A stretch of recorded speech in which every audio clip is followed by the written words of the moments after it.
The carriage stopped too soon. Elara Whitmore felt her stomach twist as the driver called out that they had reached the gates of Camden Hall. She had hoped for more time, more road, more distance between herself and the man she was about to face. Instead, the tall iron gates rose in front of her like the entrance to a court of judgment, and she had nothing to offer but an apology her father was too proud to give himself. She stepped down from the carriage with her hands shaking inside her worn gloves.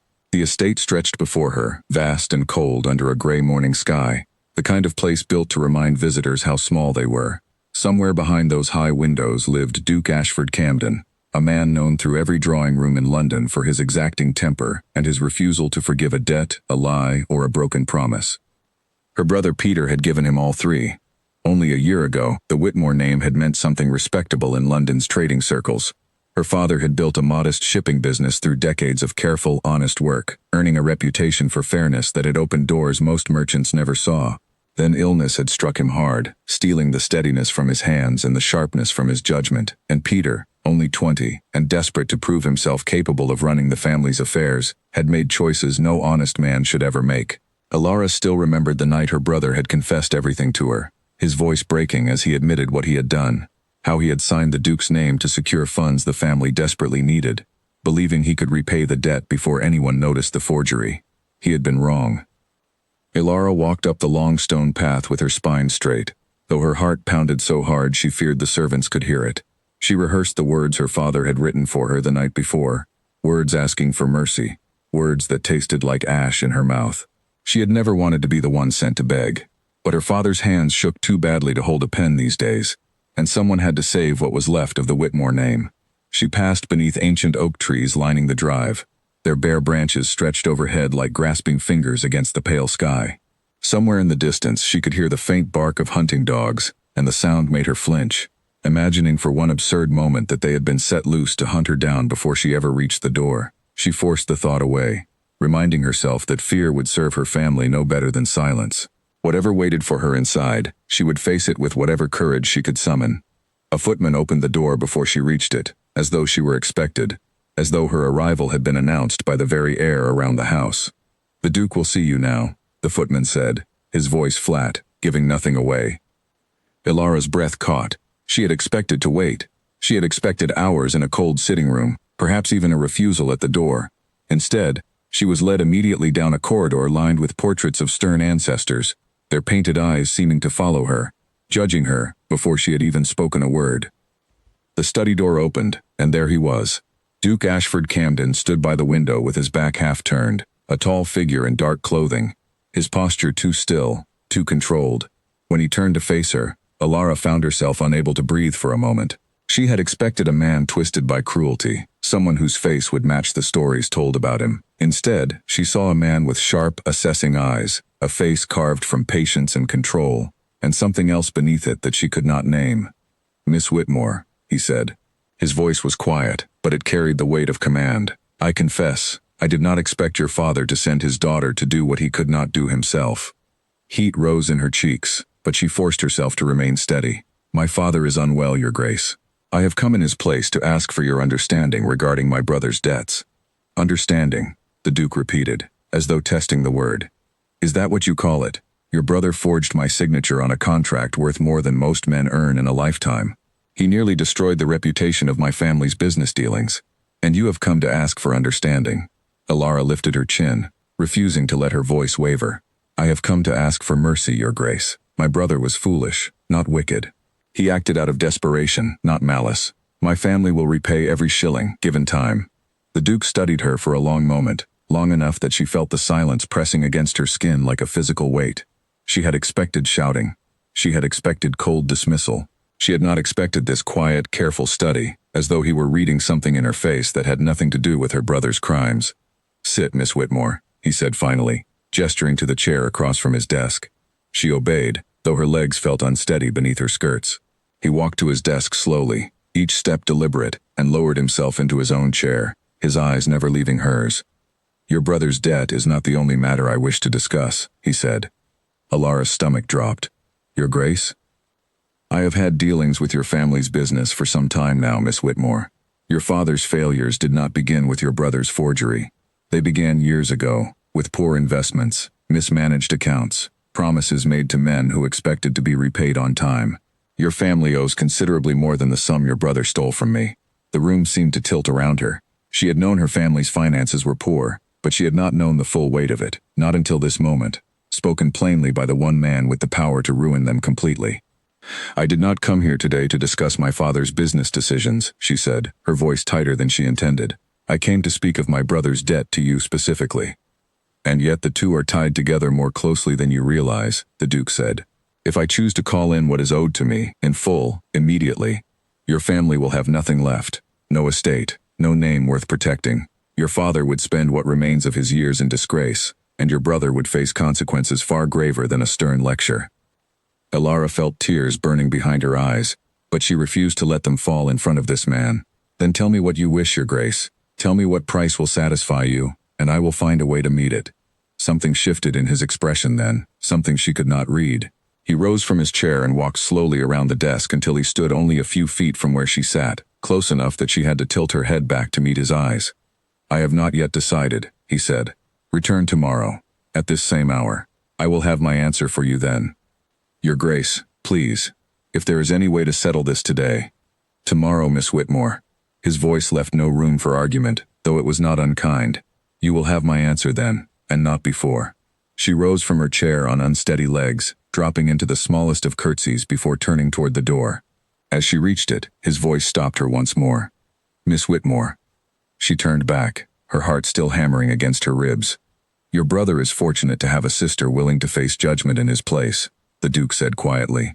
Not many would do the same. She did not know how to answer that, so she said nothing at all. She walked out of the study, down the long corridor lined with painted eyes, and out into the gray morning air, her mind spinning with questions she could not begin to answer. The carriage ride home felt longer than the one that had brought her there. She stared out the window without truly seeing the passing countryside, her thoughts circling back again and again to the Duke's unreadable expression, to the strange weight in his voice when he had spoken her name. When she arrived home, her father was waiting in the small parlor, his hands trembling as they always did now, his eyes hollow with worry. What did he say? Her father asked, his voice barely above a whisper. He asked me to return tomorrow, Elara said. He has not yet decided what he wants from us. Her father's face went pale. Then we wait, he said. We wait, and we hope he chooses mercy over ruin. Elara nodded, though something in her chest told her the answer waiting for her tomorrow would be far more complicated than simple mercy or simple ruin. She thought of the way the Duke had looked at her, the strange stillness in his eyes when he studied her face, as though he were searching for something beyond the words she spoke. That night, she barely slept. She lay awake staring at the ceiling of her small bedroom, listening to the wind outside her window, wondering what kind of man Duke Ashford Camden truly was beneath the cold reputation that preceded him. She thought of the portraits lining his hallway, of the quiet control in his voice, of the strange softness that had flickered across his face for just a moment before he composed himself again. She did not know it yet, but the answer waiting for her the next morning would change the course of her entire life. When dawn finally broke, gray and cold as it had been the day before, Elara dressed carefully, choosing her plainest gown, wanting nothing about her appearance to distract from the seriousness of her purpose. She said a quiet prayer before stepping into the carriage once more, her father's anxious face watching from the doorway as she left. The ride to Camden Hall felt shorter this time, though her nerves had not lessened at all. If anything, they had grown sharper, more insistent, as though her body understood before her mind did that everything was about to change. The same footman met her at the door, his expression giving nothing away, just as before. He led her down the same corridor, past the same watchful portraits, until they reached the same study door. This time, when it opened, the Duke was not standing by the window. He was seated behind his desk, waiting for her, his eyes fixed on the door as though he had been counting the minutes until her arrival. Miss Whitmore, he said, rising as she entered. Please, sit. She obeyed, her hands folded tightly in her lap, her heart pounding so loudly she felt certain he could hear it across the room. I have given considerable thought to your family's situation, he said, his voice carrying the same quiet control as the day before, and I have arrived at a decision that I believe will satisfy every debt owed to me, in full, without further delay. Thank you, Your Grace, Elara said, relief flooding through her chest. Whatever terms you require, we will. I have not yet told you the terms, he interrupted gently. Elara fell silent, watching him carefully. He rose from his desk once more and walked toward the window, His back turned to her for a long moment before he spoke again. "I do not wish for repayment in coin, Miss Whitmore," he said. "I wish for something far more permanent." Her heart stilled in her chest. "Your Grace?" He turned to face her then, his eyes meeting hers with an intensity that stole the breath from her lungs. "I am asking for your hand in marriage." The words hung in the air between them, impossible, unthinkable, and yet spoken with such quiet certainty that Alara knew, in that moment, her entire world had just shifted beneath her feet. For a long moment, Alara could not find her voice. She stared at the Duke, waiting for some sign that he was jesting, some crack in his composure that would reveal the words as a cruel test rather than a genuine proposal. But his face remained steady, his eyes fixed on hers with the same quiet intensity, and she understood, slowly and with growing dread, that he meant exactly what he had said. "You wish to marry me," she repeated, her voice barely above a whisper. "I do," the Duke said. "In exchange, I will forgive your brother's forged debt entirely. I will also settle the remaining sums owed by your father, in full, without further obligation to myself or to any other creditor whose accounts I choose to purchase. Your family's name will be restored. Your father will keep his estate. Your brother will face no legal consequence for his crime." Ilara's mind raced, trying to make sense of an offer so enormous it seemed impossible. "Why?" she asked. "Why would you offer such a thing? You could ruin us with a single word, and instead you offer marriage. I do not understand what you gain from such an arrangement." Something flickered across his face then, quickly hidden, but not quickly enough that Alara missed it entirely. "I have my reasons, Miss Whitmore. Reasons that need not concern you at present." "They concern me a great deal, Your Grace, if I am to spend the rest of my life bound to a man whose motives I cannot understand." His jaw tightened at that, though his voice remained calm. "I require a wife. My position demands it. My family estate requires an heir, and society expects a duke of my standing to marry, particularly given certain circumstances in my past that I will not discuss with you today. You require your family's survival. I see no reason why both needs cannot be met in a single arrangement." Ilara studied him carefully, searching his face for some hint of deception, some sign that his words hid a darker purpose. But she saw only careful control, the same guarded stillness she had noticed the day before. "And if I refuse?" she asked. "Then I will call in every debt owed to me by your family, in full, within 30 days, the Duke said, his voice cooling slightly. "Your father will lose the estate. Your brother will face the consequences of his forgery, which I assure you will not be gentle given the sum involved. Your family's name will be finished in every circle that matters." "That is not a choice," Ilara said, her voice sharp with sudden anger. "That is a threat, dressed in the language of mercy." "Perhaps," the Duke said, his eyes never leaving hers. "But it is the only offer I intend to make, Miss Whitmore. I suggest you consider it carefully before you answer."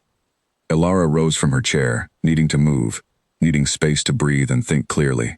She walked toward the window, staring out at the gray gardens beyond, her mind spinning through every possible outcome.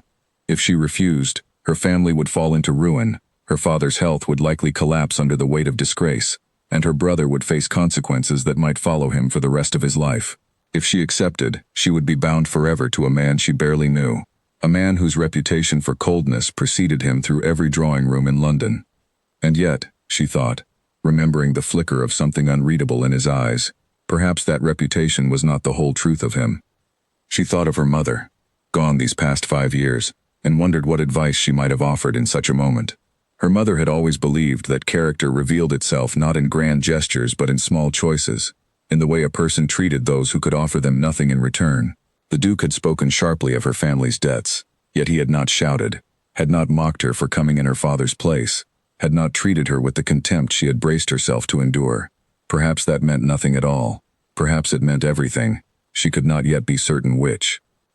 There was also the matter of her own future to consider, separate from her family's survival. She had never expected to marry for love, not truly, not given her family's diminished circumstances even before Peter's crime had made things so much worse. Most young women of her station without fortune married for practical reasons, securing whatever safety and comfort a suitable match might provide. A duke's wife, whatever the circumstances of the arrangement, would want for nothing material for the rest of her life. It was, she told herself firmly, no different in principle than any other marriage bargain struck between families for reasons of convenience rather than affection. The only difference was the unusual manner in which this particular bargain had been proposed. "I have conditions," she said finally, turning back to face him. The Duke's eyebrows lifted slightly, as though he had not expected her to negotiate. "Conditions," he repeated. "My father is to be treated with respect, not as a debtor beneath your notice.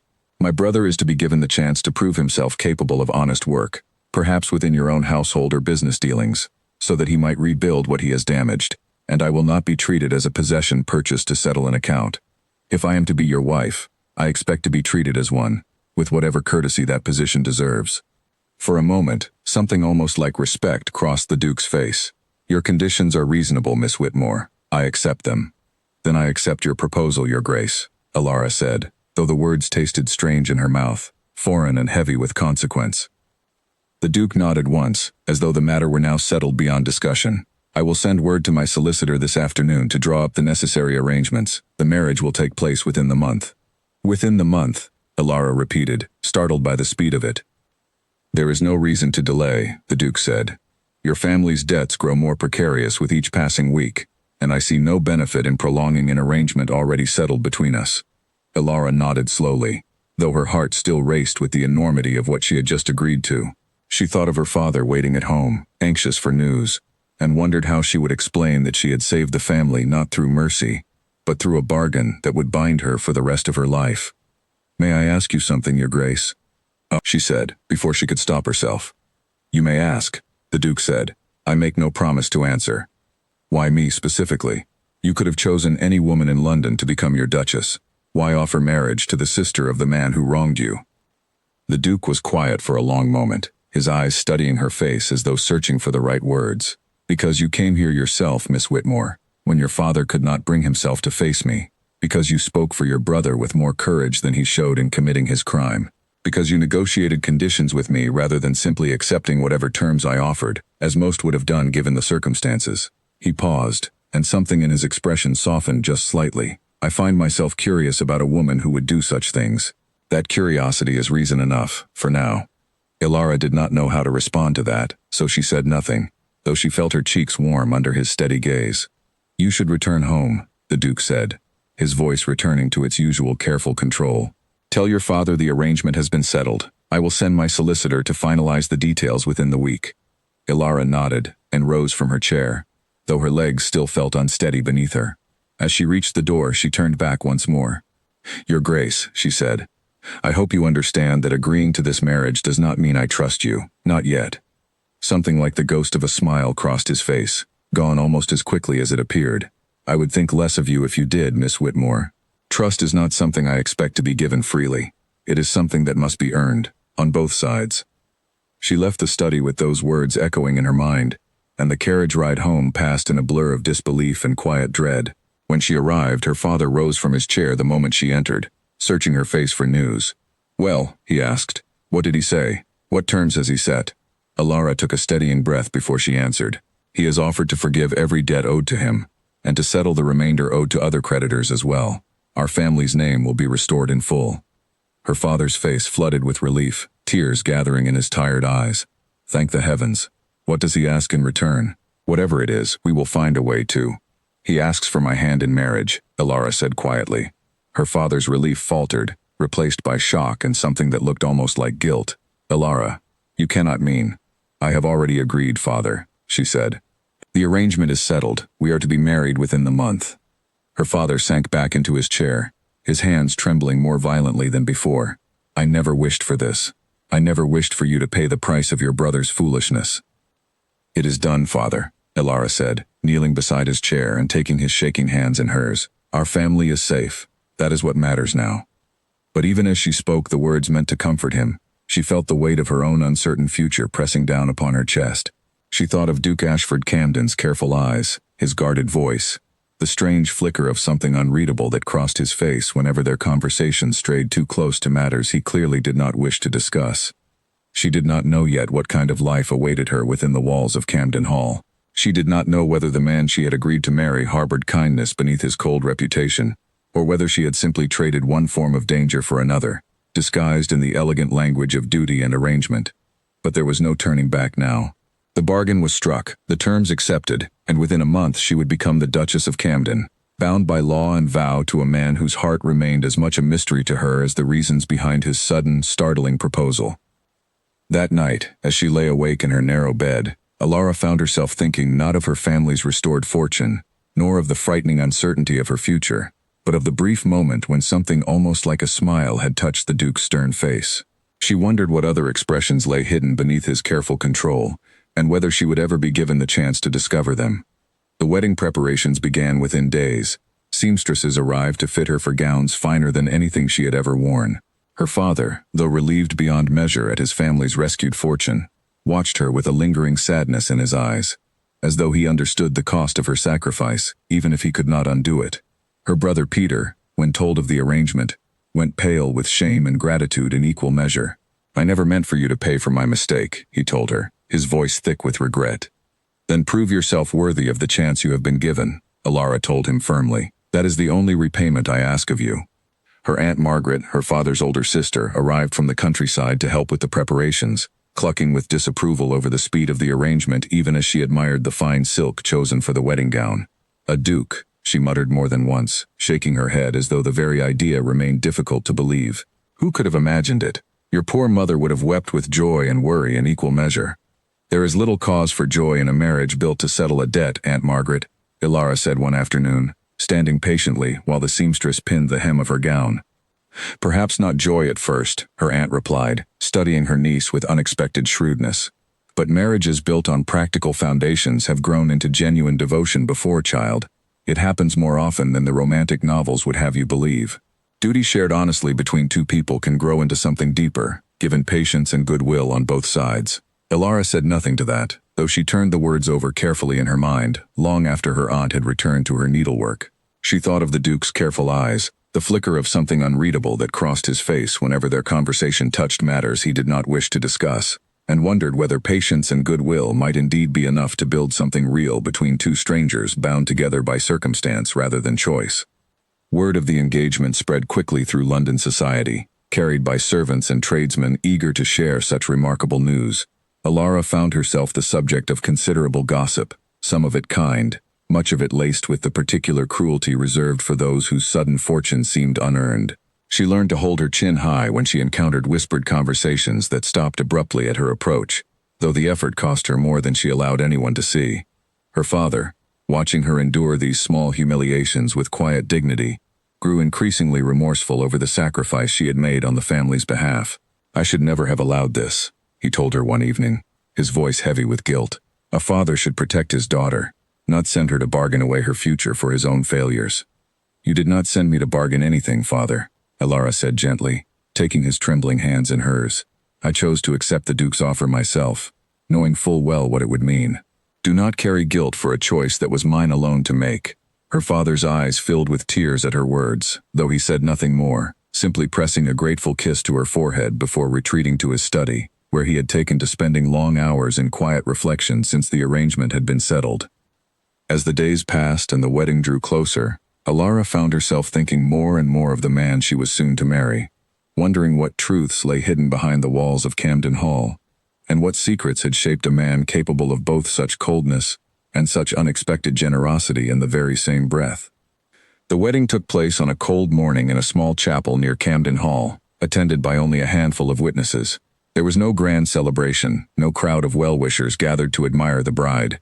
Alara stood at the altar in a gown of pale silver, her hands trembling as she repeated vows to a man she had known for less than a month, while whispers already spread through London about the sudden, mysterious marriage of the cold Duke of Camden. Ashford stood beside her throughout the ceremony with the same careful composure she had come to expect from him, his expression giving nothing away to the small gathering of witnesses.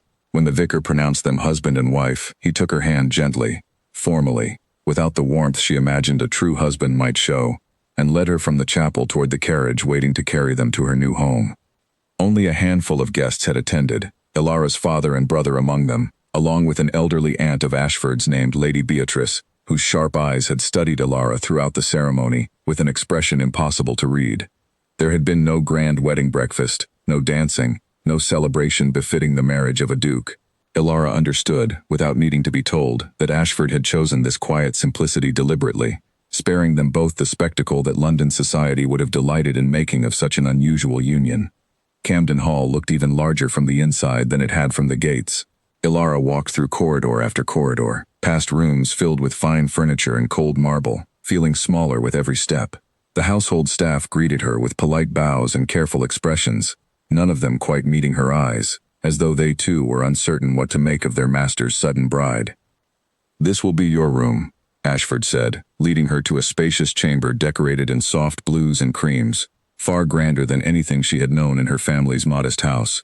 "You may change it as you see fit. Mrs. Pruitt, the housekeeper, will assist you with anything you require."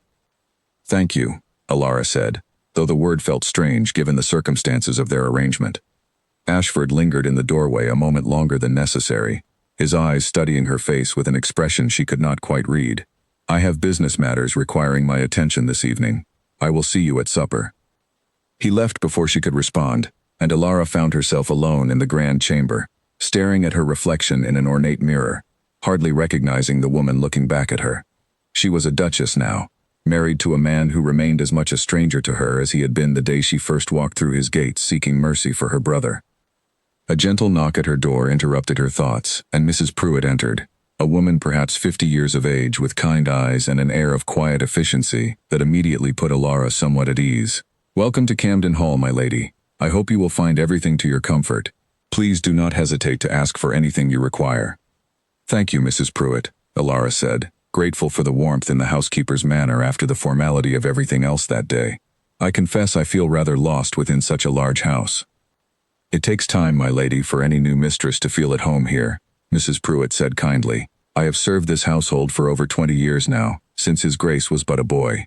I would be honored to show you through the house myself, whenever you feel ready." That afternoon, Mrs. Pruitt led Alara through corridor after corridor, introducing her to members of the household staff, explaining the running of the kitchens and the management of the linens, pointing out portraits of ancestors long since passed whose stern painted faces watched over every room. Alara found herself grateful for the housekeeper's steady presence, a small comfort amid the overwhelming strangeness of her new life. His Grace was a different sort of boy, before everything changed, Mrs. Pruitt mentioned once, as they passed through the long gallery lined with family portraits.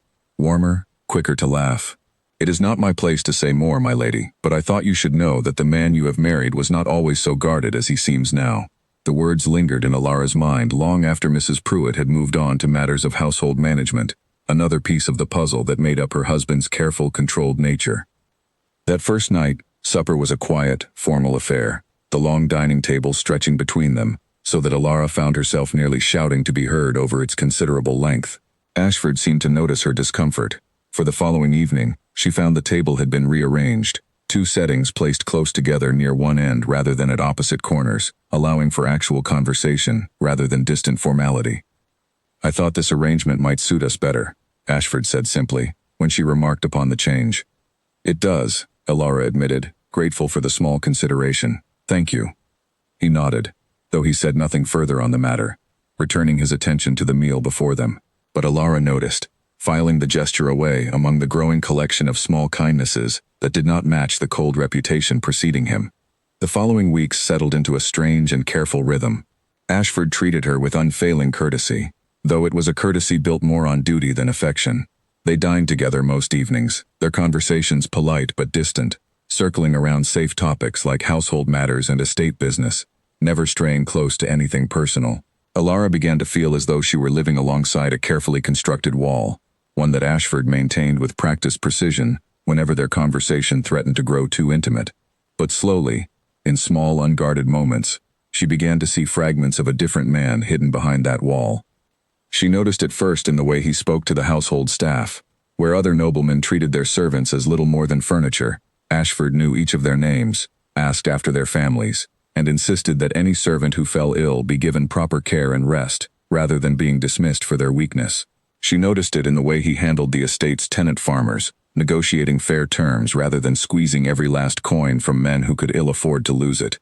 She noticed it in the careful way he avoided cruelty, even when cruelty would have served his interests more efficiently. None of this matched the reputation that preceded him through London's drawing rooms, where he was spoken of as cold, ruthless, and unyielding. One afternoon, while exploring the west wing of the house, Alara discovered a locked door at the end of a quiet corridor, unlike any other room in the house. When she asked Mrs. Pruitt about it, the housekeeper's face grew tight with discomfort. "That room belonged to the previous Duchess, my lady," Mrs. Pruitt said carefully. "His Grace's mother. It has remained locked since her passing, many years ago now. What happened to her? Elara asked.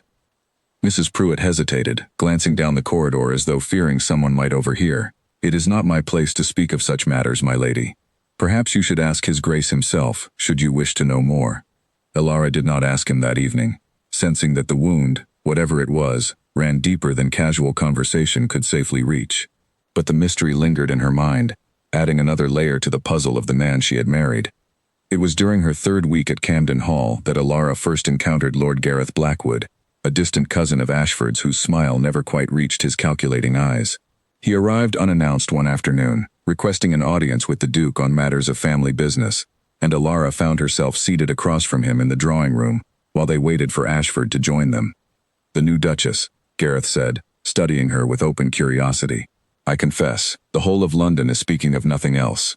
A merchant's daughter, married so suddenly to a man of Ashford's standing. One does wonder at the circumstances."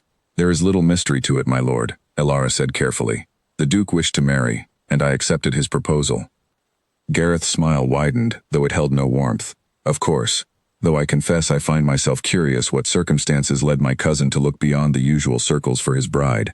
Ashford has always been rather particular about matters of family honor. Your brother's little indiscretion regarding certain forged documents was quite the topic of conversation before your marriage was announced." Elara felt her cheeks warm with anger, though she kept her voice carefully level. "My brother's mistakes have been forgiven and settled, my lord. I see no reason to discuss them further." Of course," Gareth said, though his eyes remained sharp with interest. "Forgive my curiosity. It is only that I have always held a particular fondness for my cousin's estate, and I confess a certain concern regarding how a marriage born of such unusual circumstances might affect the family's standing going forward." Before Elara could respond, Ashford entered the room, his expression cooling immediately at the sight of his cousin. "Gareth, I was not expecting you." "Merely paying my respects to your lovely new bride, cousin," Gareth said smoothly, rising from his chair. "We were just discussing the rather sudden circumstances of your marriage." "Were you?" Ashford said, his voice flat with obvious displeasure. "I trust you did not overstay your welcome discussing matters that are none of your concern." Gareth's smile faltered only slightly. "Merely making polite conversation, cousin. No offense intended toward your Duchess." "None taken," Ashford said coolly, though his eyes remained hard. "I believe you came to discuss the matter of the Eastern tenant leases. Shall we retire to my study?" Gareth nodded and followed Ashford from the room, though not before casting one final assessing glance in Elara's direction, a look that left her feeling unsettled long after he had gone. That evening, as they dined together in the quiet formality that had become their custom, Elara found herself studying Ashford more carefully than usual. "Your cousin seems very interested in the circumstances of our marriage," she said finally, breaking the comfortable silence that usually accompanied their meals. Ashford's jaw tightened slightly. "Gareth has always been interested in matters that do not concern him. Pay him no attention." "He mentioned concern over how our marriage might affect the family's standing," Elara pressed. "What did he mean by that?" Ashford set down his utensils, his eyes meeting hers with unusual directness. "Gareth stands to inherit a considerable portion of this estate should I die without an heir.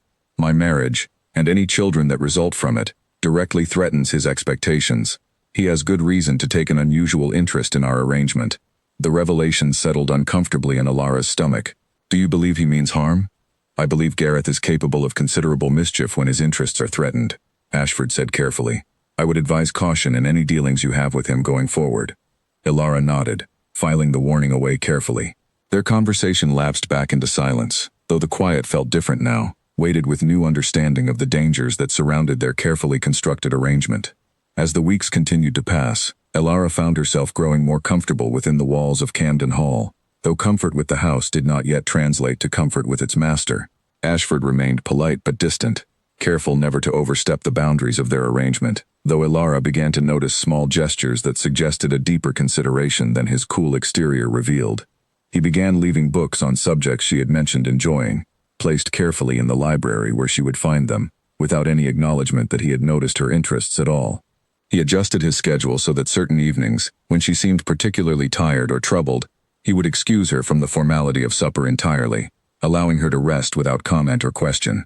He never spoke of affection, never gestured toward anything resembling romance, and yet these small kindnesses accumulated slowly, quietly, building something Elara could not quite name.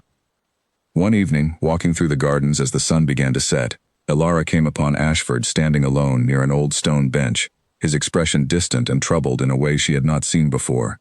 "Your Grace?" she said carefully, approaching him slowly. "Is something wrong?" He startled slightly at her voice, quickly composing his expression back into its usual careful control. "Nothing of consequence, Elara.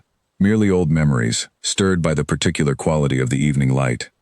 It was the first time he had called her by her given name rather than the formal address she had grown accustomed to, and something about the simple intimacy of it caught her off guard. "This bench," she said, gesturing to the weathered stone beside him, "does it hold some particular meaning for you?" Ashford was quiet for a long moment, his eyes fixed on the darkening garden. "My mother used to sit here, when I was young, before everything changed." "What happened to her?" Elara asked gently, remembering the locked door in the west wing that Mrs. Pruitt had refused to discuss. Ashford's expression grew guarded once more, the wall rising back into place almost instantly. "That is a story for another time, Elara. Forgive me. I find myself unwilling to discuss it this evening." She nodded, respecting the boundary even as her curiosity burned brighter than before. "Of course, Your Grace." He looked at her then, something almost apologetic in his expression. "Ashford," he said quietly. "You may call me Ashford if you wish. Given the circumstances of our arrangement, the formality seems somewhat unnecessary between us now." "Ashford," Elara repeated softly, testing the name on her tongue. Something shifted in his expression at the sound of his name spoken by her voice.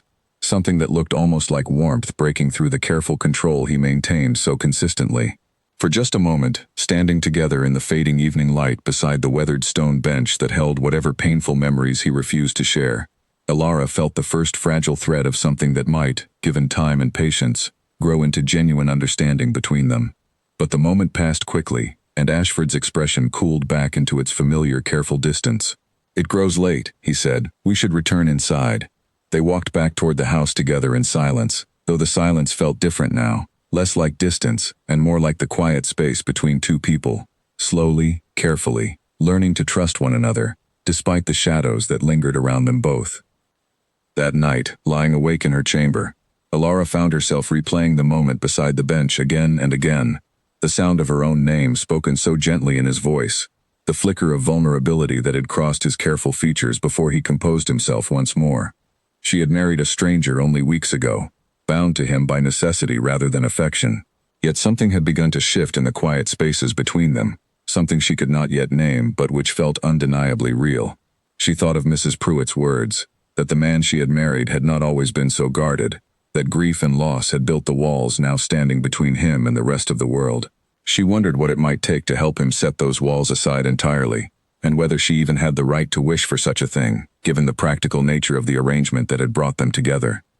But wishing, she realized, cost nothing at all, and so she allowed herself, for the first time since accepting his proposal, to wish quietly for something more than mere survival from this unexpected marriage. She wished for genuine partnership. She wished for warmth to replace the careful distance. She wished, though she barely admitted it even to herself, for something that might one day resemble love. Sleep came slowly that night, filled with fragmented dreams of gardens and stone benches, and eyes that held more warmth than their owner allowed himself to show in waking hours. When morning came, gray light filtering through her chamber windows, Elara rose with a strange new determination settling in her chest, a quiet resolve to learn everything she could about the man she had married, and to offer him, in whatever small ways she could manage, the patient understanding that his guarded heart seemed to need so desperately. Winter settled over Camden Hall with a quiet heaviness, and with it came a shift in the rhythm between Elara and her husband that neither of them fully acknowledged aloud. Ashford began joining her in the library some evenings, not to converse at length, but simply to sit nearby while she read, occasionally offering a comment on a passage or asking her opinion on a matter of estate business he would never have shared with her before. Elara found herself looking forward to these quiet hours more than she cared to admit, watching him from the corner of her eye as he worked through correspondence by the fire, noting the small furrow that appeared between his brows when he concentrated, the way his shoulders relaxed slightly whenever the household grew quiet enough to feel safe. She had begun, without quite realizing it, to study him the way one studies a puzzle they have grown fond of solving. Their days had settled into a comfortable pattern by then, one that bore little resemblance to the cold formality of their earliest weeks together. Mornings often found them walking the estate grounds together, Ashford explaining the workings of the tenant farms with a knowledge and care that surprised her each time, given his reputation as a distant, unfeeling landlord. Afternoons brought correspondence and household matters, Elara increasingly involved in decisions regarding the running of Camden Hall itself, decisions Ashford had once handled entirely alone. "You have a talent for this," he told her one afternoon, as she suggested a more efficient arrangement for the household accounts that even his steward had not considered. "I confess I did not expect a merchant's daughter to understand estate management so thoroughly. My father taught me what he could, before his illness took hold," Elara said. "He believed a woman should understand business as well as any man, given how quickly circumstances can change for a family without such knowledge." "A wise philosophy," Ashford said, something like admiration flickering across his features. "One I intend to encourage rather than discourage, whatever London society might say of a duchess so involved in matters typically left to men." Elara smiled at that, grateful for a husband who valued her mind as much as her presence, however slowly he had come to show it. One such evening, as snow gathered thick against the windows, Elara noticed Ashford reading a letter with an expression of unusual tension, his jaw tight, his fingers gripping the paper harder than the occasion seemed to warrant. "Is something troubling you?" she asked, setting aside her own book. He hesitated before answering, as though weighing whether to share the burden or carry it alone as he always had. "A letter from my aunt, Lady Beatrice. She writes to inform me that Gareth has been making inquiries into the legitimacy of our marriage contract." Elara straightened in her chair. "Inquiries? What sort of inquiries?" "He questions whether the agreement between your family and myself was conducted under undue pressure," Ashford said, his voice tight with restrained anger. "He suggests that a marriage arranged to settle a debt might be challenged as coercion, particularly given the speed with which it was conducted. Can he do such a thing? Challenge the marriage itself? Unlikely to succeed," Ashford said, "but likely to cause considerable scandal in the attempt. Gareth does not need to win such a challenge to do damage. He need only raise enough doubt to tarnish our reputation and delay any inheritance claims that might otherwise pass to a child of our marriage." Elara set down her needlework, her earlier contentment giving way to sharp unease. She thought of her brother Peter, who had begun working diligently at a shipping office Ashford had arranged for him in London, determined to rebuild his reputation through honest labor. Peter wrote often, his letters filled with genuine gratitude and quiet pride at the small successes he had begun to achieve. She could not bear the thought of Gareth's scheming reaching far enough to threaten the fragile progress her brother had made. "Does Peter know of this threat?" she asked. "Not yet," Ashford said. "I see no benefit in alarming him until we understand the full scope of what Gareth intends. But I have written to my solicitor requesting he keep a careful watch over any inquiries made regarding your family's affairs." Elara felt a cold weight settle in her stomach. "He wishes to prevent us from having an heir. He wishes to prevent anything that threatens his own claim to this estate," Ashford said grimly. "And he is patient enough to pursue that goal through whatever means present themselves. What can we do?" Ashford was quiet for a long moment, his eyes studying her face with an intensity that made her breath catch. "We continue as we have been. We present a marriage built on genuine partnership, not merely convenient arrangement. Gareth's claims hold no weight if there is nothing but harmony for him to exploit." Something in his words settled uncomfortably in her chest, though she could not immediately identify why. "Genuine partnership," she repeated softly. "Is that so difficult to imagine?" Ashford asked, his voice quieter now, more careful. "We have built something these past months, Elara, however slowly. I do not believe what exists between us now is merely the convenient arrangement it began as." Elara's heart raced at the unexpected honesty in his words. "No," she admitted, "I do not believe that either." They sat together in comfortable silence after that admission, though the air between them felt charged with something neither of them was quite ready to name aloud. The following days brought further evidence of Gareth's scheming. A letter arrived from Elara's father, his handwriting shaky with distress, informing her that a solicitor claiming to represent Gareth's interests had visited him, asking pointed questions about the exact circumstances under which Elara had agreed to marry Ashford. Her father, frightened and confused, had answered honestly, unaware of the danger such honesty might pose. "He is trying to build a case that I was pressured into this marriage against my will," Elara said, showing the letter to Ashford with trembling hands. Ashford's expression darkened as he read the letter. "This is more aggressive than I anticipated. Gareth grows bold. What do we do now?" "We ensure your father understands the danger of speaking further with Gareth's associates," Ashford said. "And we prepare our own account of events clearly documented, should Gareth attempt to bring any formal challenge before the courts." Lady Beatrice, Ashford's aunt, arrived at Camden Hall shortly after the news of Gareth's inquiries reached them, her sharp eyes and sharper tongue proving unexpectedly useful in the days that followed. She had never trusted Gareth, she confided to Alara over tea one afternoon, ever since he was a boy caught stealing from his own father's study. He has always believed the world owes him more than it has given, Lady Beatrice said, stirring her tea with brisk efficiency. First it was his father's attention, then his father's fortune, and now it seems he has set his sights on Ashford's estate entirely. He will not stop simply because his first attempt meets resistance, my dear. You must understand that about him. What would you suggest we do? Alara asked. Document everything, Lady Beatrice said firmly. Every conversation, every visit, every suspicious inquiry. Gareth is clever, but he is also impatient, and impatient men make mistakes eventually. When he does, you must be ready to use it against him. Alara took the advice to heart, beginning a careful record of every interaction with Gareth and his associates, a habit that would prove valuable sooner than she expected. Over the following weeks, Ashford worked closely with his solicitor to build a thorough defense against any challenge Gareth might attempt, and Alara found herself drawn increasingly into these discussions, offering her own perspective on events, her own account of the choices she had made freely despite the difficult circumstances surrounding them. Through this collaboration, something shifted further between them. Ashford began seeking her opinion not merely on matters directly concerning their marriage, but on broader estate business as well, valuing her insight in ways that surprised her given his reputation for careful, solitary control. You have a sharp mind for business matters, he told her one afternoon, reviewing tenant accounts together in his study. Sharper than most men I have worked alongside. You sound surprised, Alara said, though she could not entirely hide her pleasure at the compliment. Perhaps I am, Ashford admitted. I confess I did not expect, when I first proposed our arrangement, to find in you a partner whose counsel I would come to value so genuinely. Alara felt warmth spread through her chest at his words, warmth that had little to do with the fire crackling in the hearth beside them. And I did not expect to find, in the cold Duke London speaks of so fearfully, a man capable of such quiet kindness. Ashford set down his pen entirely, giving her his full attention in a way he rarely allowed himself during the careful business of estate management. London speaks of many things regarding my character, most of them shaped by rumor rather than truth. I confess I stopped correcting such assumptions long ago.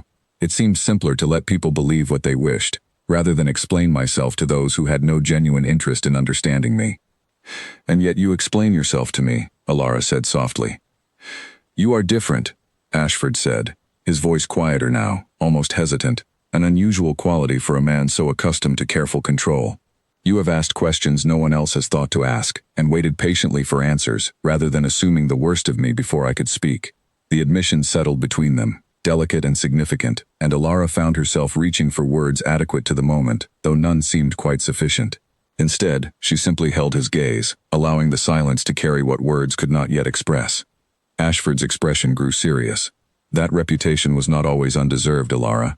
There were reasons I built the walls that London now speaks of so freely. Will you tell me? She asked softly. The reasons behind those walls? He was quiet for a long moment, his eyes studying the fire rather than meeting hers. My mother, he said finally, died when I was 17 years old, under circumstances that were never fully explained to me. My father, in his grief, grew cold and distant, more concerned with protecting the family's reputation than comforting his own son. I learned young that trust given too freely leads to pain, and that control over one's emotions is the only true protection against betrayal. That sounds like a lonely way to live, Alara said gently. It was, Ashford admitted, though I did not recognize the loneliness until recently. Something passed between them then, unspoken but deeply felt, and Alara found herself reaching across the small distance separating their chairs to take his hand in hers. He did not pull away. You need not carry that loneliness alone any longer, she said softly. Ashford's eyes met hers, something raw and unguarded flickering across his usually composed features. I am beginning to understand that, Alara. Slowly, but I am beginning to understand it. The quiet moment between them was interrupted by a sharp knock at the study door, and Mrs. Pruitt entered with an expression of barely concealed alarm. Your Grace, she said quickly. A messenger has arrived from London. He says the matter is urgent, concerning Master Peter Whitmore. Alara's blood ran cold. My brother? What has happened? Mrs. Pruitt hesitated, clearly reluctant to deliver whatever news she carried. The messenger says Master Peter has been arrested, my lady, on new charges of forgery and fraud. The room seemed to tilt around Ilara as the words settled into her understanding. That cannot be. He gave his word. He promised to prove himself honest going forward. Ashford rose immediately, his expression hardening with sudden purpose. Bring the messenger in at once. I want the full details of these charges before we proceed further. As Mrs. Pruitt hurried to comply, Ilara felt Ashford's hand find hers once more, steady and reassuring despite the alarm gathering in the room around them. We will discover the truth of this together, he said firmly. Whatever has happened, we will face it together, Ilara. That much I promise you. She nodded, grateful beyond words for the steady strength of his presence beside her, though dread continued to coil tightly in her stomach, as she waited to learn what new disaster had befallen her family, and what role, if any, Gareth Blackwood's scheming hands had played in bringing it about. Within the hour, their bags were packed and the carriage prepared for the long journey to London. Ashford moved with brisk efficiency, issuing instructions to his steward regarding matters that would need attention in his absence, while Ilara sat quietly by the window, her mind racing through every possible explanation for the charges against her brother, none of them offering any comfort at all. Whatever we find in London, Ashford said, settling beside her as the carriage lurched into motion, know that you do not face it alone. Your brother's welfare is my concern now as much as yours. Ilara reached for his hand, grateful beyond words for the steady strength of his presence beside her, though dread continued to coil tightly in her stomach as the carriage carried them swiftly toward whatever truth awaited them in the city. The carriage rattled over frozen roads through the night, and by the time they reached London, gray dawn was breaking over the rooftops. Ilara had slept little, her mind spinning through every possible explanation for the charges against her brother, none of them offering the smallest comfort. She thought of Peter's genuine remorse following his earlier crime, his determined efforts to rebuild his reputation through honest work at the shipping office Ashford had arranged for him. None of it matched the accusations now leveled against him.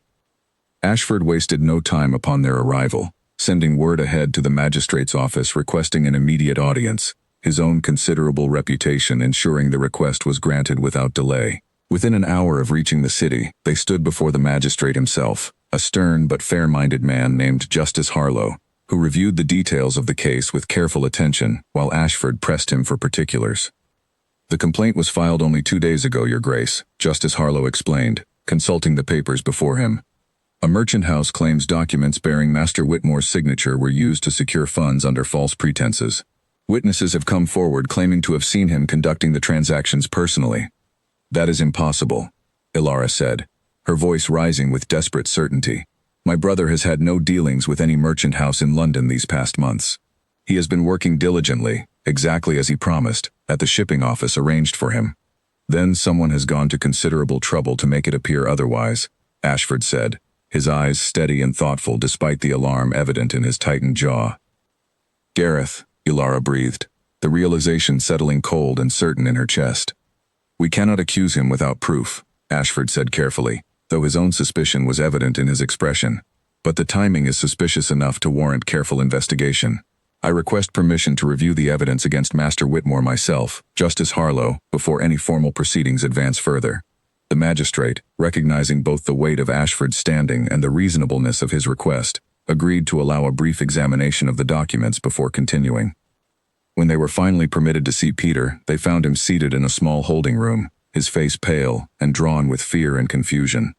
I did not do this, Peter said immediately upon seeing his sister, his voice cracking with desperation.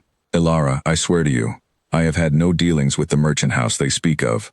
I have not touched a false document since the day I gave you my word. I believe you, Ilara said, gripping his hands tightly through the bars separating them. We will find whoever has done this to you, Peter. I promise you that.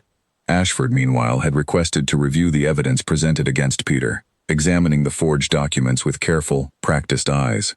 After several minutes of study, his expression shifted from concern to something sharper, more focused. These signatures, he said quietly, gesturing Ilara closer to examine the documents alongside him. Look carefully at the formation of the letters here, and here. Ilara studied the documents, though she could see little difference between the signature and her brother's genuine hand. I do not understand what you wish me to see. Your brother writes with a slight leftward slant, a habit formed from an old injury to his right hand as a child, if I recall correctly from documents I reviewed regarding his previous debt, Ashford said. These signatures lean rightward, consistently, throughout every document presented as evidence. A skilled forger might replicate general shape and style, but such a subtle physical habit would be nearly impossible to reproduce without intimate knowledge of the very injury that causes it. Ilara's breath caught. You believe these signatures were forged by someone attempting to imitate Peter's hand, but who lacked knowledge of that detail. I believe it is possible, Ashford said carefully. Possible enough to warrant further investigation before any court accepts this evidence as conclusive proof of guilt. But we cannot merely rely on our own conviction, Ilara said, studying the documents once more with newfound purpose. A court will require more than our word regarding my brother's handwriting habits. You are right, Ashford said. We will need an independent specialist, someone with no connection to either of us, who can examine the documents with a trained eye and confirm what we suspect. I know of a man in London, a specialist in matters of forgery and disputed documents, whose testimony carries considerable weight in the courts. I will send for him at once. The specialist, a precise and soft-spoken man named Mr. Ellery, arrived within hours, examining the forged documents with a magnifying glass and careful attention that gave Ilara some hope for the first time since the charges had been announced. The pressure applied throughout the signature is remarkably consistent, Mr. Ellery observed, after nearly an hour of careful study. Too consistent, in fact, for a handwriting naturally under the varying conditions of genuine business transactions conducted across different occasions. This suggests to me that all these signatures were produced at once, likely traced or carefully copied from a single genuine example, rather than written independently as claimed. Can you say so with certainty before a court? Ashford asked. I can say it is highly probable, Your Grace, sufficient to raise serious doubt regarding the authenticity of these documents, Mr. Ellery said. Whether that proves sufficient to clear your brother-in-law entirely will depend upon what further evidence can be gathered regarding who might have produced such careful forgeries. Armed with this discovery, Ashford requested an audience with the magistrate handling Peter's case, presenting his analysis of the signatures with the same careful precision he brought to every matter of business. The magistrate, though initially skeptical, agreed to delay formal proceedings while a specialist examined the documents more thoroughly. As they waited for the specialist's analysis, Ashford turned his attention to investigating who might have orchestrated such an elaborate scheme against Peter. Discreet inquiries revealed that the merchant house in question had recently conducted business with a solicitor whose name appeared on several documents connected to Gareth Blackwood's own financial dealings. It is not conclusive proof, Ashford said, reviewing the connection with Ilara late one evening in their rented London townhouse. But it is a thread worth pulling further. Gareth would go to such lengths to frame my brother, simply to cast doubt on our marriage? Ilara asked, still struggling to comprehend the depth of such calculated cruelty. Gareth stands to inherit a considerable fortune should our marriage be dissolved or discredited before we produce an heir, Ashford said grimly. He has shown himself willing to pursue that inheritance through whatever means present themselves, regardless of the harm caused to innocent people caught in his schemes. Over the following days, Ashford's careful investigation, combined with the specialist's analysis of the forged signatures, began to build a compelling case that Peter had been deliberately framed. The solicitor connected to the merchant house, when questioned discreetly by Ashford's own solicitor, grew nervous and evasive, eventually admitting under careful pressure that he had been paid a considerable sum by an anonymous party to introduce forged documents bearing Peter's signature into the merchant house's records. The meeting had taken considerable effort to arrange. Ashford's own solicitor, a shrewd and careful man named Mr. Whitfield, had spent 2 full days quietly investigating the merchant house's recent dealings before uncovering the connection to the nervous young solicitor now seated before them, his hands twisting anxiously in his lap. You need not fear honesty in this room, Ashford said, his voice carefully measured despite the urgency of the matter. But I assure you, the consequences of continued dishonesty will prove far graver than anything you might fear from the party who paid for your silence. The solicitor swallowed hard, glancing nervously toward the door as though expecting someone to burst through it at any moment. I did not know the full extent of what I was asked to do, Your Grace. I was told only that certain documents needed to be introduced quietly into the merchant house's records, that the party involved wished to see a rival family's reputation damaged. I did not know it would result in a man's imprisonment. Who paid you? Ashford demanded, standing across from the trembling solicitor in a private meeting arranged away from prying eyes. I do not know his name, the solicitor said, his voice shaking. The arrangement was conducted through an intermediary. I was told only that the party wished to see the Whitmore name discredited, and that considerable payment awaited my cooperation. Describe the intermediary, Ashford pressed. The solicitor provided a description that matched, unmistakably, a man Ilara recognized as one of Gareth's most trusted associates, a man who had visited Camden Hall on several occasions accompanying her husband's scheming cousin. With this evidence gathered, Ashford requested an urgent meeting with the magistrate, presenting the full scope of the investigation, the analysis of the forged signatures, and the solicitor's testimony regarding the anonymous party who had orchestrated the entire scheme. The magistrate, presented with such compelling evidence, agreed to release Peter immediately, pending further investigation into who precisely had orchestrated the fraudulent charges against him. The hours between the magistrate's decision and Peter's actual release felt agonizingly long to Alara, who paced the corridor outside the holding cells while the necessary paperwork was completed. Ashford stood beside her throughout, saying little, but his steady presence offering more comfort than words could have provided.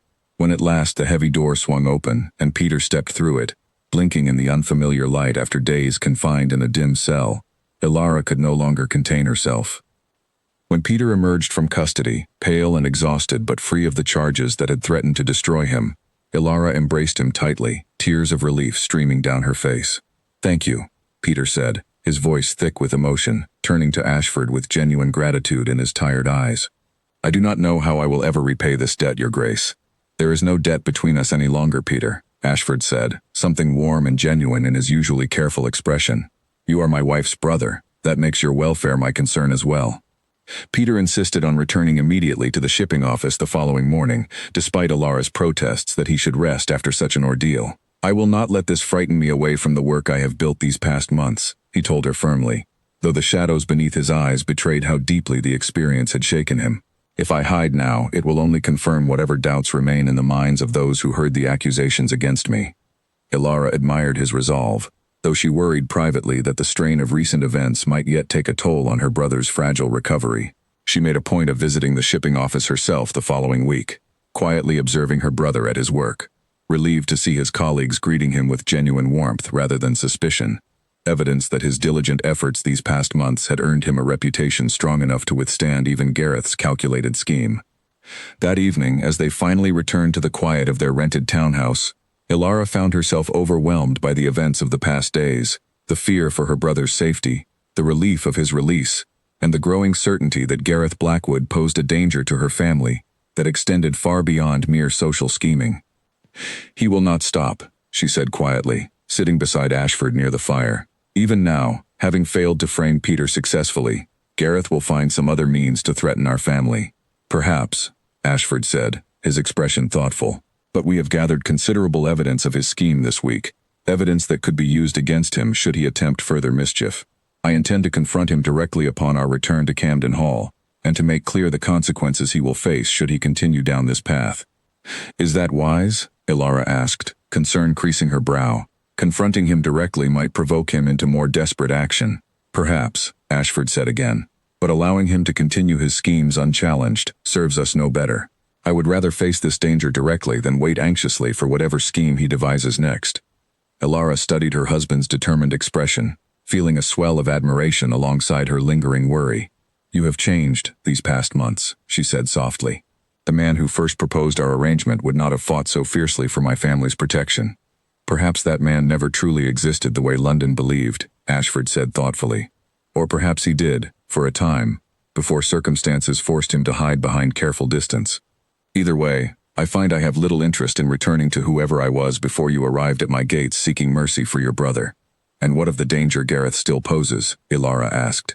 "Even with the evidence we have gathered, he remains determined to see our marriage fail. What if confronting him only provokes more desperate action? Then we will face whatever comes next with the same determination we have shown these past days," Ashford said firmly. "I will not allow fear of his schemes to dictate how I live my life, nor how I protect the people I have come to care for so deeply." The word care settled between them with quiet significance, and Alara found herself studying his face carefully, searching for confirmation of what she hoped his words might mean. Something gentle crossed Ashford's features at her words. "You have changed me, Alara, more than I expected possible when I first made that proposal." He reached for her hand, holding it gently within his own. "I did not marry you merely to settle a debt, though that was the reason I gave at the time. I proposed because something in your courage, your willingness to face judgment on your family's behalf, moved something in me I had thought long buried beneath years of careful control." Alara's heart raced at the unexpected honesty in his words. "Ashford," she whispered. "I love you, Alara," he said quietly, the words simple but carrying enormous weight after months of careful distance between them. I have loved you for longer than I have been willing to admit, even to myself. Tears gathered in her eyes as she reached up to touch his face gently. I love you as well, she said softly. I have for some time now, though I feared admitting it might complicate an arrangement I did not fully understand. They sat together in comfortable silence after that mutual admission, the fire crackling softly beside them, the danger posed by Gareth Blackwood momentarily forgotten in the warmth of finally acknowledged feelings. But the threat had not disappeared, and both of them understood that the confrontation awaiting them at Camden Hall would test not only their growing love, but the very safety of the family and future they had begun, slowly and carefully, to build together. Before they departed London, Ashford met once more with Mr. Whitfield to ensure every piece of evidence gathered against Gareth was properly documented and secured, copies held safely in multiple locations should anything happen to the originals. Ilara, meanwhile, wrote a long letter to her father, explaining gently the full scope of what had transpired, careful not to alarm him unduly, while ensuring he understood the danger that still lingered around their family's newfound security. Peter, recovering steadily from his ordeal, insisted on accompanying them partway on their journey back toward Camden Hall, wishing to see for himself the estate that had become his sister's home, and the husband who had fought so fiercely to prove his innocence. Watching the easy warmth that had grown between her brother and her husband during the brief visit, Ilara felt her heart swell with gratitude for how completely her circumstances had transformed from the frightened uncertainty of that first morning she had walked through Camden Hall's gates. As their carriage finally turned toward home, leaving London and its dangers behind for the relative safety of the countryside, Ilara allowed herself to hope, cautiously but genuinely, that the worst of Gareth's scheming lay behind them, and that whatever confrontation awaited them at Camden Hall would finally secure the peace and happiness she had begun, against all expectation, to believe might truly be possible. They returned to Camden Hall 3 days later, the countryside still blanketed in winter frost, though something warmer had settled between them that no cold season could touch. Mrs. Pruitt greeted them at the door with visible relief, having heard only fragments of what had transpired in London through the careful letters Ashford had sent ahead. Thank heavens you have returned safely, your grace, my lady. The whole household has been anxious for news. All is settled for the moment, Mrs. Pruitt, Ashford said. Master Whitmore has been cleared of the charges against him, and we have gathered evidence that should prevent further mischief from certain quarters. Relief flooded the housekeeper's kind face. I am glad to hear it, your grace. Truly glad. Shall I prepare supper, or would you prefer to rest first after such a difficult journey? Supper would be welcome, Ilara said, grateful for the familiar comfort of the household routine after the tension of recent days, and perhaps something warm to drink beforehand. The roads were bitterly cold. That evening, settled once more in the familiar comfort of Camden Hall's dining room, Ilara found herself studying her husband across the table with new appreciation for everything they had endured together, and everything still left to face. Ashford wasted no time arranging a meeting with Gareth, sending word that he wished to discuss matters concerning the estate's eastern boundaries, a pretense chosen carefully to draw his cousin into a private conversation without raising suspicion of what truly awaited him. The 2 days before Gareth's arrival passed slowly, tension building steadily beneath the household's outward calm. Ashford spent long hours reviewing the evidence gathered by Mr. Whitfield, ensuring every document was properly organized should the confrontation require formal proof rather than mere accusation. Ilara, meanwhile, found herself unable to settle into her usual routines, her mind circling anxiously around every possible way the meeting might unfold. You need not attend the meeting yourself, if you would rather not, Ashford told her the evening before Gareth's expected arrival. I understand if facing him directly proves too difficult, given everything he has attempted against your family. I will attend, Ilara said firmly. Gareth's schemes have threatened my brother and my marriage both. I have every right to face him directly and see this matter resolved with my own eyes. Ashford studied her for a long moment, something like pride flickering across his careful features. Very well, together then. Gareth arrived at Camden Hall 2 days later, his usual confident smile firmly in place as he settled into the drawing room, apparently unaware of the evidence gathered against him during his cousin's time in London. Cousin, Gareth said smoothly, accepting a glass of brandy from the footman who attended him. I trust the matter of the eastern boundaries has finally reached some resolution. It has dragged on longer than seemed necessary. The eastern boundaries are not why I summoned you here today, Ashford said, his voice cold and measured as he took a seat across from his cousin. Gareth's smile faltered slightly. Oh, what matter then, requires such urgency?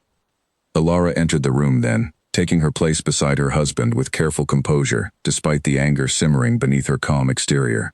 "Perhaps you would care to explain, Lord Blackwood, why a solicitor in your employ orchestrated the forging of documents used to falsely accuse my brother of fraud." The color drained slowly from Gareth's face, though he attempted to maintain his composure. "I have no knowledge of such matters. Whatever accusations you level against me, I assure you, cousin, they are entirely without foundation." "The solicitor has already confessed," Ashford said flatly. "He named your associate as the intermediary who arranged payment for his cooperation. We have testimony, documentation, and a specialist's analysis proving the forgery attempted against Peter Whitmore. The evidence against you is considerable, Gareth, and growing stronger by the day." Gareth's hand trembled slightly as he set down his brandy glass, his careful mask finally beginning to crack. "Whatever you believe you have discovered, cousin, I assure you it proves nothing conclusively against me personally." "Perhaps not conclusively enough for a court, not yet," Ashford said, leaning forward with quiet menace, "but enough to raise considerable questions among our peers regarding your character, should I choose to share what we have discovered more broadly. Enough to damage your own standing considerably, even without formal legal consequence." Gareth's composure crumbled further, desperation flickering across his features. "You would not dare risk such a scandal touching our family's name, Ashford. Think of what such revelations would do to your own standing." "I have already considered that risk carefully," Ashford said, "and I find myself far more willing to accept temporary scandal than to allow you to continue threatening my family's safety through whatever schemes you devise next." Silence stretched between them, tense and heavy, until Gareth finally spoke again, his voice smaller now, stripped of its usual confident charm. "What do you intend to do?" "You will cease all further attempts to interfere with my marriage, my wife's family, or the succession of this estate," Ashford said firmly. "You will withdraw any inquiries you have made regarding the legitimacy of our marriage contract. In exchange, I will refrain from sharing what we have discovered with the wider circles of society, who would otherwise delight in your ruin." Gareth's jaw tightened, humiliation and relief warring across his expression. "And if I refuse these terms? Then I will present the evidence we have gathered to the magistrate directly," Ashford said, his voice leaving no room for doubt. "And you will face whatever consequences follow, legal or otherwise. The choice is entirely yours, Gareth, but I suggest you consider it carefully." After a long, tense silence, Gareth's shoulders sagged in quiet defeat. "Very well," he said, his voice hollow. "I accept your terms." "Good," Ashford said. "I trust we understand each other clearly now." Gareth rose from his chair, his usual confident bearing entirely deflated, and left Camden Hall without another word, his carriage disappearing down the long drive as the winter sun began to set behind the frosted hills.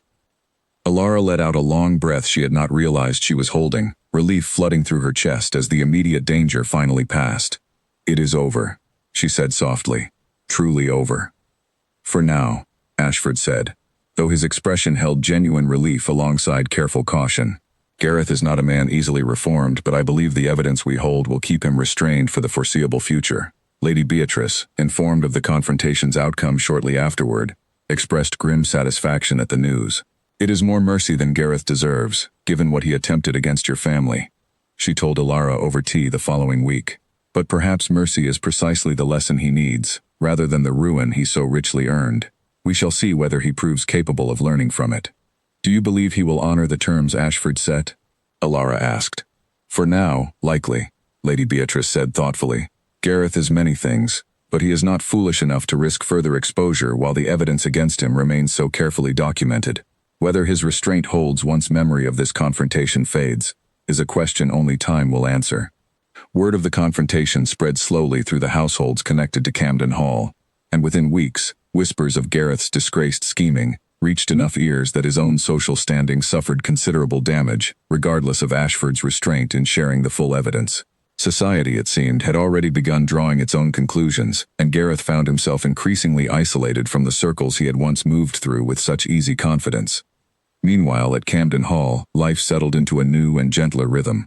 Ashford no longer maintained the careful distance that had once defined their marriage, instead seeking out Alara's company freely, openly, without the guarded hesitation that had marked their earlier months together.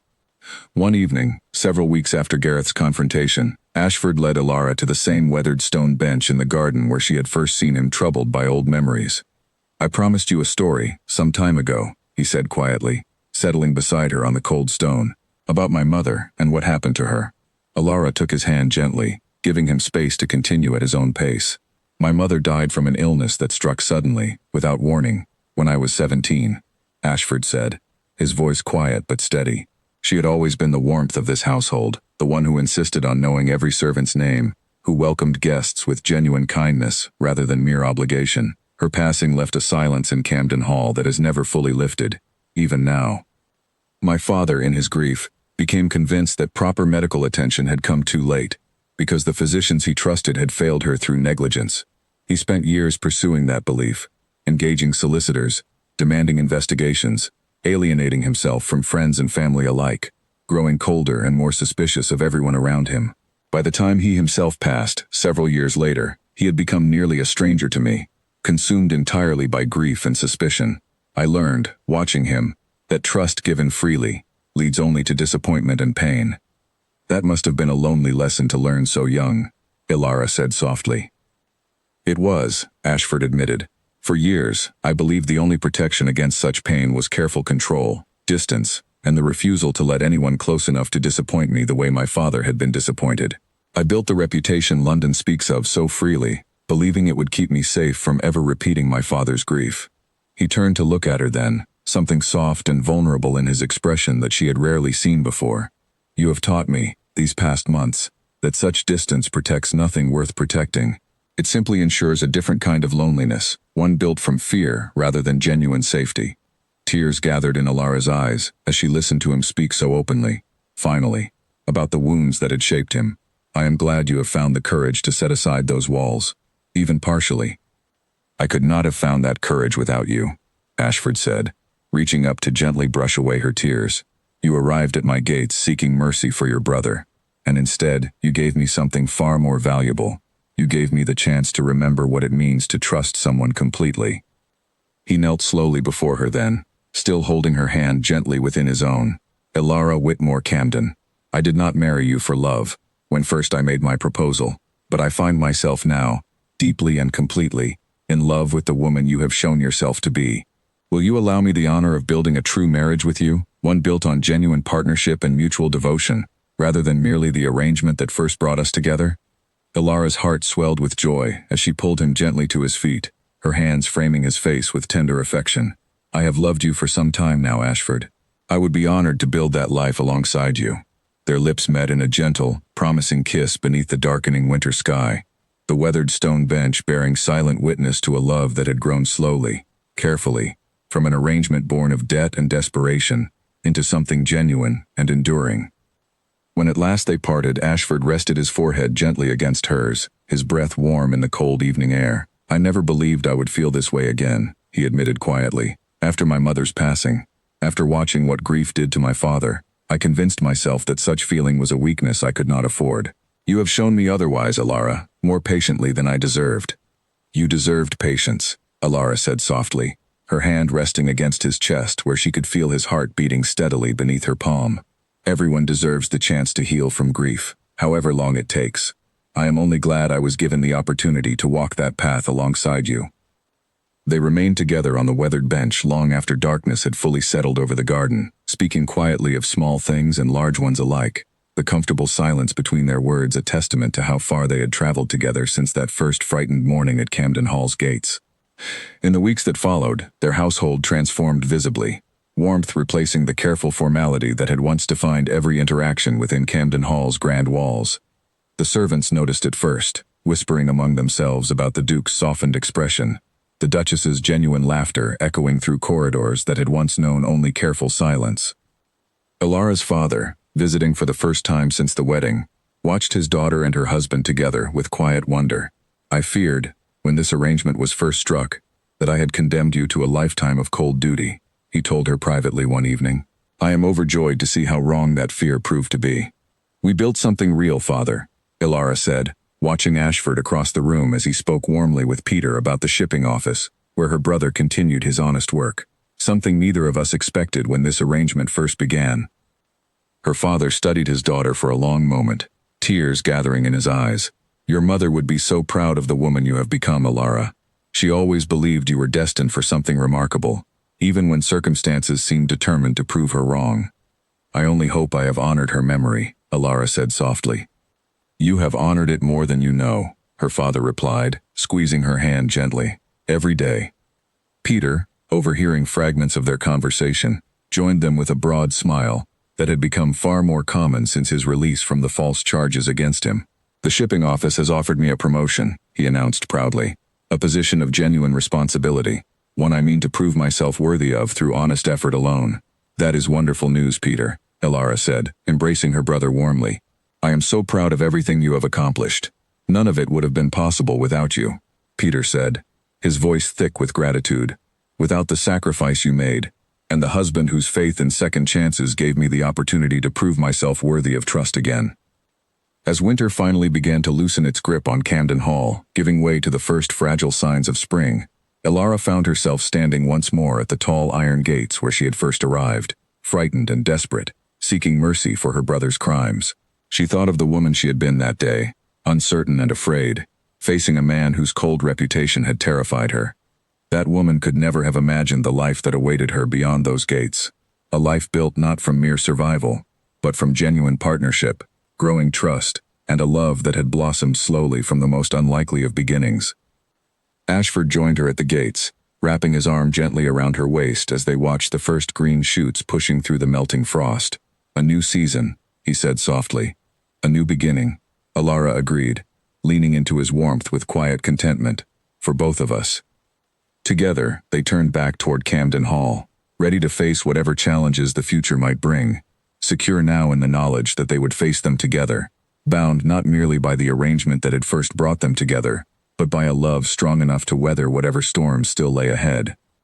Behind them, the old iron gates stood open to the soft evening air, no longer the forbidding entrance to a court of judgment that Alara had once feared, but simply the threshold to a home she had come, against every expectation, to genuinely love.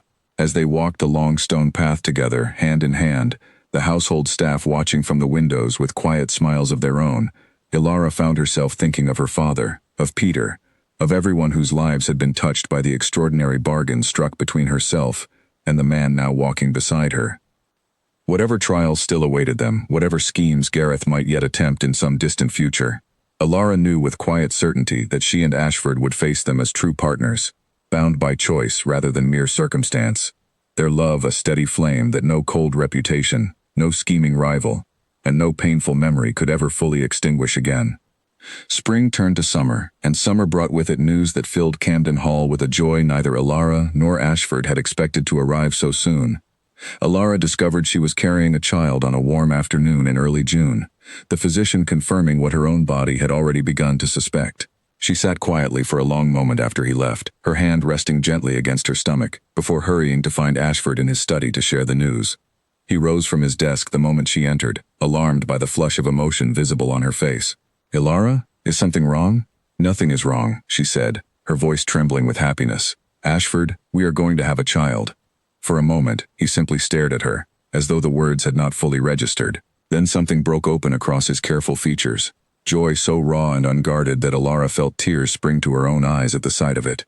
A child, he repeated softly, crossing the room to take her hands gently in his own. Our child. Our child, Alara confirmed, laughing through her tears as he pulled her into a careful embrace. The news spread quickly through the household, met with genuine celebration from the servants who had come to love their Duchess for her warmth and kindness. Mrs. Pruitt wept openly with joy, already planning which nursery furnishings might need restoring from storage. Alara's father, when informed by letter, wrote back immediately with such overwhelming happiness that his shaking hand had clearly struggled to hold the pen steady enough to form his words. As the months passed and Alara's condition became more visible, Ashford's protective devotion grew more evident with each passing week. He insisted she rest whenever she seemed tired, arranged for the finest physicians to attend her regularly, and spent long evenings simply sitting beside her, his hand resting gently against her growing stomach, waiting for the small movements that never failed to bring wonder to his expression. I never imagined I would want this so completely, he admitted one evening, his head resting against her shoulder as they sat together near the fire. For so long, I believed I would live my life alone, protected by distance from ever risking the kind of loss that destroyed my father. Now I find myself terrified of nothing, except the thought of losing what we have built together. You will not lose it, Alara said softly. running her fingers gently through his hair. "We will face whatever comes together, exactly as we have faced everything else." The summer months passed gently, filled with small preparations for the child's arrival. Mrs. Pruitt oversaw the restoration of the nursery with meticulous care, selecting fabrics and furnishings that had once belonged to Ashford's own childhood, preserved carefully in storage through all the years since his mother's passing. Alara found herself deeply moved when she first saw the small cradle Mrs. Pruitt had uncovered, its wood still sturdy despite the years, carved with delicate patterns of flowers and vines. "This belonged to His Grace's mother," Mrs. Pruitt explained, her voice thick with emotion as she showed Alara the cradle. "She chose it herself, before he was born. I always hoped, someday, it might be used again for a child born of genuine love, rather than mere duty." "Then I am glad we can give it that purpose once more," Alara said softly, running her hand over the smooth, carved wood. Ashford, when shown the cradle later that evening, grew quiet for a long moment, his expression difficult to read. "My mother would have been overjoyed to know her grandchild would rest here," he said finally. "I only wish she had lived to see this day." "Perhaps, in some fashion she does," Alara said gently, taking his hand in hers. "Perhaps love like hers never truly disappears, only waits patiently for the right moment to return." News of Gareth Blackwood's continued isolation reached them occasionally throughout that year, whispered through letters from mutual acquaintances still connected to London society. Stripped of the influence his scheming had once afforded him, Gareth had retreated largely from public view, his reputation too damaged by the whispered rumors of his failed conspiracy to maintain his former standing among the ton. Whether he had learned genuine remorse from his failures, or simply grown more careful in his continued resentment, remained uncertain, though he made no further attempts to threaten Ashford's marriage, or his family's safety. "Perhaps he has finally understood there is nothing left for him to gain by continuing his schemes," Ashford said, when Alara asked about the latest news concerning his cousin. "Or perhaps he has simply grown more patient in waiting for another opportunity," Alara said carefully. "Perhaps," Ashford agreed. "But we will face that possibility if and when it arises. For now, I find myself far more concerned with matters closer to home." Their daughter arrived on a cold morning in early spring, nearly a full year after Alara had first walked through the gates of Camden Hall seeking mercy for her brother's crimes. The birth was long and difficult, and Ashford paced anxiously outside the chamber door for hours, his usual careful composure entirely abandoned in his desperate worry for his wife's safety. When the physician finally emerged to inform him that both mother and daughter had survived the ordeal safely, Ashford rushed into the chamber to find Alara exhausted but radiant, cradling their small daughter gently against her chest. "She is perfect," Alara whispered, as Ashford knelt beside the bed, his eyes filled with tears as he gazed upon his daughter for the first time. "She has your eyes," he said softly, reaching out with careful, trembling fingers to touch his daughter's tiny hand. "And your stubborn chin, I fear," Alara said, laughing softly despite her exhaustion. They named her Charlotte, after Ashford's grandmother, a woman whose kindness had been spoken of fondly throughout the household despite the years since her passing. Lady Beatrice, upon hearing the chosen name, wept openly with joy, recalling stories of her own mother's gentle wisdom that she had not shared with anyone in years. "Grandmother Charlotte would have adored you both," Lady Beatrice told them, cradling the infant carefully in her arms during her first visit to meet her newest relation. She always believed love found its way through even the most unlikely circumstances, given enough patience and courage. "I think she would say the two of you have proven her right entirely." As Alara watched her husband hold their daughter for the first time, his careful control entirely dissolved into open, unguarded joy, she found herself reflecting on the extraordinary path that had brought them to this moment. She thought of the frightened woman who had walked through Camden Hall's gates over a year earlier, expecting nothing but harsh judgment and cold dismissal. She thought of the careful, guarded man who had offered marriage not from love, but from calculated necessity, his true feelings hidden so deeply behind years of protective distance that even he had not recognized them at first. She thought of the slow, careful trust that had grown between them, built through shared struggle against Gareth's scheming, through honest conversation beside a weathered garden bench, through countless small kindnesses accumulated over months of careful partnership. None of it had happened the way she expected, that first frightened day when she had come seeking mercy for her brother's crimes.